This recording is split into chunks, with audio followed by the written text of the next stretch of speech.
Today, we're going to talk about a growing issue that affects a lot of people: scams that use the names of your friends and family. Our goal here is simple: to help you stay aware, stay calm, and stay safe. This is all about giving you the knowledge to prepare, not to create any fear. So let's start with a question. Just imagine for a second. You get a call or a message about someone you care about, but the person on the other end uses their actual name. It's an unsettling thought, right? That's because it immediately targets our instinct to help someone we love. And understanding that tactic is really the first step to protecting yourself. So how exactly do they do it? Well, it's not always about some kind of complex technology. Scammers actually rely on a very clever and very simple method that targets our basic human emotions. Let's break down the two key tools they use. It really all boils down to two things. First, scammers create a sense of urgency or worry. That's the emotion part. Then, by using the name of someone you know, they create instant but false trust. This 1-2 punch is designed to make you act quickly, without giving you a moment to really think things through. The process itself is usually a pretty straightforward 3-step plan. First, they find personal details, often from public social media profiles. Second, they invent an urgent story.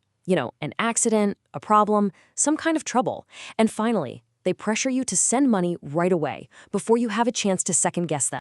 All right, let's move on and actually see how these tools and steps look in the real world.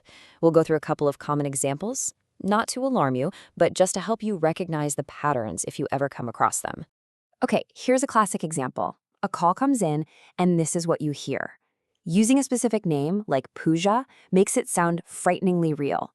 Your very first instinct is to worry and to figure out how to help, which is exactly what the scammer is counting on. But here's the reality behind that urgent call. The name was probably found on a public social media post, maybe a family photo where someone was tagged. There was no accident. The story is completely made up, just to create panic. Now, let's look at another one. This often comes as a text or a social media message. It looks like it's from a friend asking for a quick loan. It seems a lot more personal and less dramatic. But believe me, it's just as effective. And this is how the deception really works. Even though you see your friend's name and their profile picture, the person sending that message is a total stranger who has hacked their account. You're communicating directly with a scammer. This tactic is also used with things that sound official, like a government scheme. But the difference is simple, as you can see here. A fake scheme will almost always ask you to pay a fee first. A real government program will not. Just remember that one simple rule. If they ask for money up front to get a benefit, that is a major red flag. So, now that we've seen how these scams work, let's talk about the most important part: how you can stay safe. And the good news is that the steps are very straightforward and anyone can follow them. This is the core principle of your protection. Let's just say it slowly.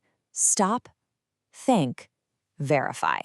This simple 3-word process is your strongest defense against any attempt to rush you into a bad decision.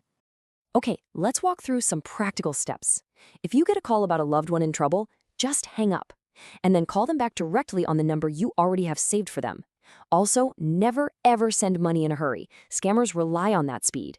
And remember that rule about government schemes? When you're using a payment app, always double-check the name that appears before you confirm anything. And finally, if you feel unsure, just talk to someone you trust before you do anything. A second opinion can make all the difference. Let's just repeat that core safety principle one more time, because it really is that important. No matter what the situation is, no matter how urgent it sounds, always stop, think, and verify. As we wrap up, I want to leave you with a calm, reassuring thought. The whole point of this isn't to make you suspicious of everyone, but to empower you through simple awareness. Today's topic is just one of many challenges people face. The goal is not to fear technology or strangers, but to just stay informed and cautious, because awareness is protection. If you stay alert, you stay safe. Thank you for watching. Stay safe, stay aware, and please share this information with your family.